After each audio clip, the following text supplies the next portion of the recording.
Hi everyone, I'm Janine Davis of James Davis and Associates. I believe everyone can succeed and be happy with the right encouragement, inspiration, and motivation. I'm here today with a new episode of Today on the Blog. Today on the blog, it's all about balancing work and home.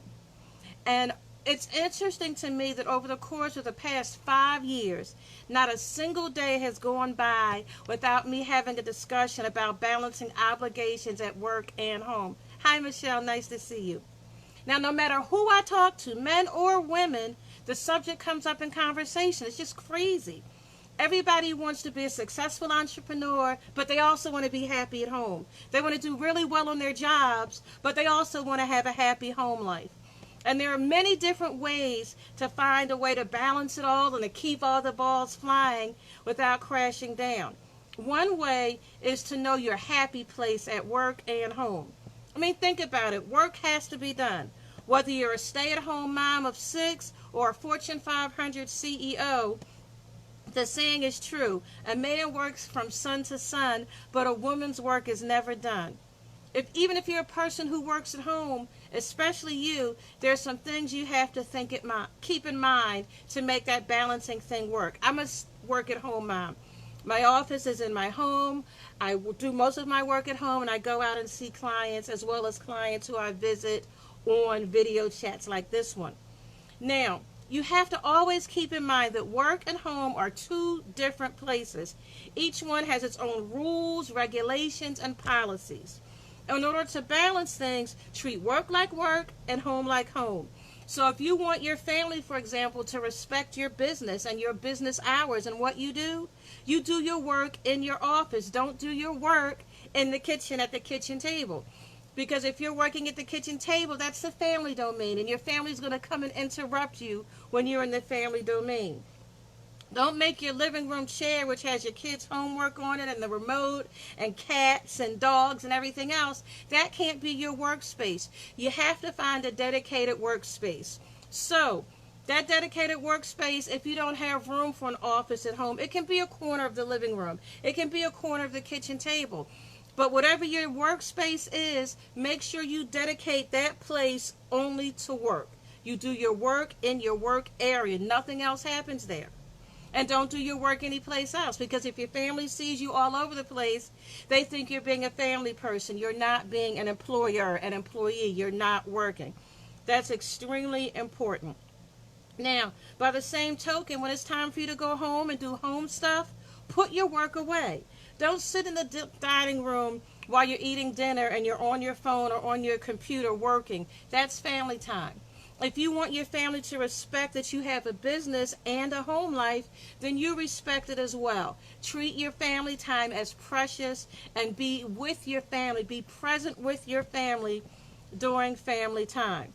So during family time, that's when you would go through the bills and check the mail, because those are family activities. That you can do relaxed sitting in the living room or the kitchen table or wherever. Don't do that in your workspace, because then your family will think that your workspace and your home space, they're all combined. They don't know if you're working or if you're being at home. Separate the two. When you keep your workspace and your home space separate, your family will always know that when you're in this spot, you're working. And they will respect it because they see you respect it. And that's the same for those of you who work 9-to-5 jobs, or you go out and your office is not in your home. Treat your workplace as work. Do your work at work. Do your home activities at home. Respect your workplace. Let your employees, let your business partners see that when you come to work, you literally come to work. You come to get your job done. They don't want to see you clipping coupons during work hours. Of course, from time to time, when you're at a workspace, you're going to have to make a personal call, make a dental appointment, make a doctor's appointment, talk to a school teacher. That's different. That is an interruption in the day. It's an exception. It's not your total thing that you're doing all the time in your workplace. Now, people often talk about how much they enjoy being at home. But also, be honest with yourself. There are things about your job that you enjoy. You enjoy the camaraderie of your office mates. You enjoy being able to get up, get dressed, go out, compete for sales, compete for business. successfully complete missions in the workplace. And there's nothing wrong with that. Work is enjoyable. At its best, work is something that we enjoy doing.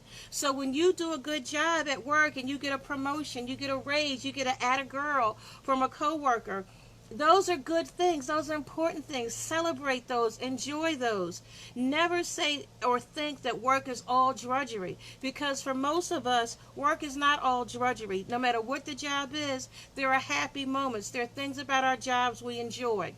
So embrace the things you enjoy about work and remember them so that you can share them when you go home, because your family will love to hear stories about your work. Another important thing you can do if you want to balance work and home is be present. Be fully present wherever you are. When you're at work, whether you're at the office, whether you're at home, no matter where your workplace is. And when I first started off in business, work was one half the dining room table. So we ate on one half the table, we worked on the other half. That was the office. We never ate on the work half of the dining room table. We never did work on the dinner half of the dining room table. That was our workplace. But important it is to be present. So when you're at work, think about work. Do your work. Enjoy the work. Do it. But when you go home, put that work aside. Shut it down. Be present. Enjoy your home. Enjoy your television. Enjoy your bubble bath. Enjoy your family. Whatever it is about your home that's good and wonderful that you look forward to, enjoy it. Be there. Be present where you are. Don't sit at home all weekend worrying about, oh no, I have this deadline and and you're spending so much time thinking about your work that you're ignoring your husband, you're ignoring your kids, you're ignoring your pets. Thanks, Lois. I appreciate that. We have to learn that work is important, and our children and our spouses have to know our work is important to us. But they also have to know that they are important to us. I used to be so terrible at this personally that I had to set an alarm in my phone to remind me to feed the children. Stop work, feed the children. I'm better than that now. It's been many, many years since that was the case. But you have to learn to be present. If you want to balance work and home successfully, you have to learn to be present where you are and don't feel guilty about it. That's one of the confidence tips that I share with my clients. Guilt has no place in the life of a working woman, no matter what work you do. When you are a work-at-home mom and your office is a portion of the house, go to your office work. Don't feel guilty about the dishes and the laundry and the report card you forgot to sign. When you are at work, work. At the same time, when you are at home, be present at home. Don't feel guilty that you bombed on that last presentation. Don't feel guilty that because you were so busy sewing a costume for one of your children or preparing yourself to go out with your girlfriends that you never had time to get a report done, that you didn't finish everything you wanted to do at your office. One of my best friends told me something, and it has always stuck with me. She said, work is faithful and true. Work will still be there when you get home. So if you're at your office and you left dishes at home, you left laundry at home, rest assured, when you get home, that stuff still is going to be sitting there. Don't feel guilty about it. That's one of the biggest things you can do to balance work and home, is to realize there are only 24 hours in a day. No matter who you are, we only get 24 hours. That means there's only so much we can do. We can do some work, we can do some home, we can get some rest. So you have to take those hours, do what you can do, and then keep going. And you're going to mess up sometimes. There are going to be times at work where I've had neighbors, because I work at home, where the parents forgot it was a half day of school. They just forgot because they're human beings. When I forget there's a half day of school, it's not a big deal. Most of the time I'm at home in my work office, so it's not a problem. But these parents were away at their offices, who knows where, so their kids are knocking on my door, and if they're knocking on my door, Miss Janine, my mommy's not home, can I come in? I'm like, oh gosh, no, you can't come in, I got stuff to do. But you have to let the kid in. You have to let them call the mom. Okay, let them call the dad, whoever they need to call, so that you can take care of them. And Lois, this is a lesson that we always learn, and it's something that we learn over and over and over again, because there are always deadlines at home. There are always deadlines at work. As I'm sitting here now doing this video, I didn't want to do the video this morning because I have a daughter who's going on vacation with a friend tomorrow. I do not have all of her clothes packed. To be honest, I don't have all her clothes washed. So I wanted to get the laundry in and get it washed so we can dry it, blah, blah, blah, blah, blah. But I made a commitment to my business during business hours to get this done.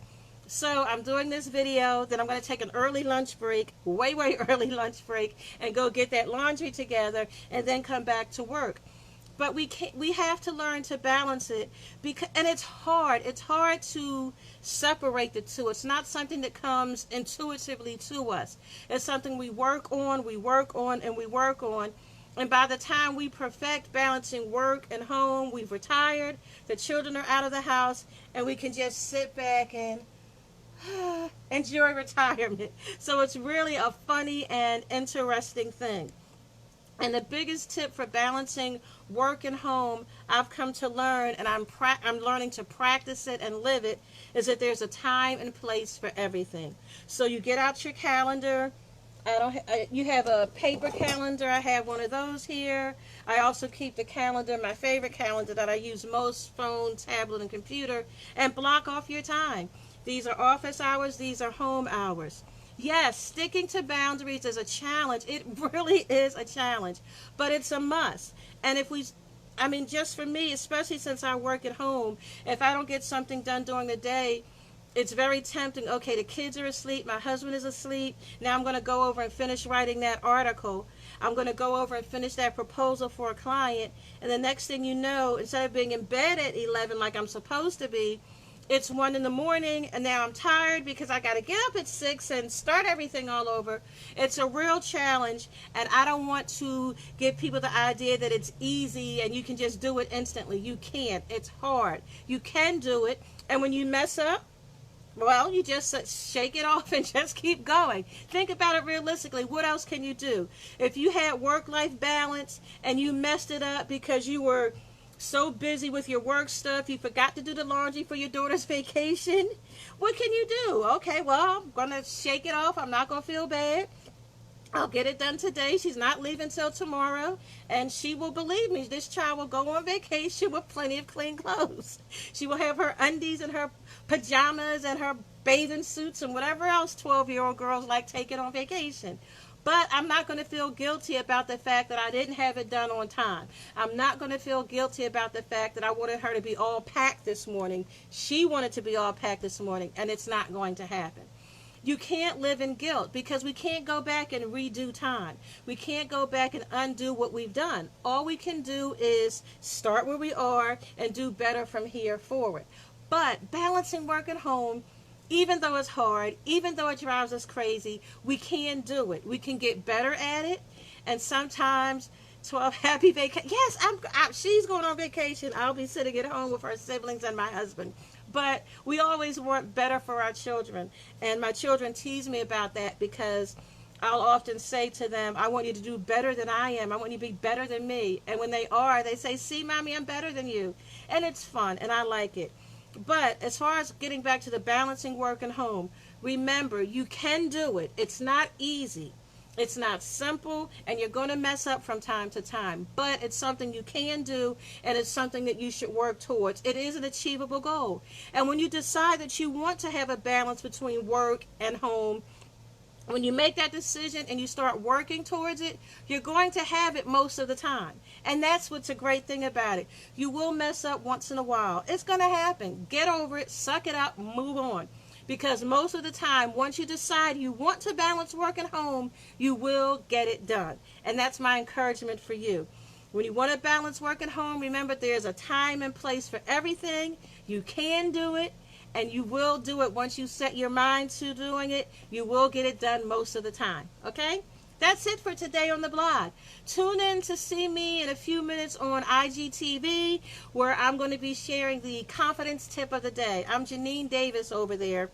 I'm Janine Davis everywhere on social media because I can remember my name. I don't do the cute names like a lot of you do, which I really love, but I have to remember my name. Lois, that is a great point. Forgiving ourselves and keep going. That is a must. We have to do that. When you mess up, Forgive yourself and keep going. Don't beat yourself up forever. Okay? So I will see everyone on Monday with another episode of Today on the Blog. And I'll see you soon on IGTV. Bye, everybody.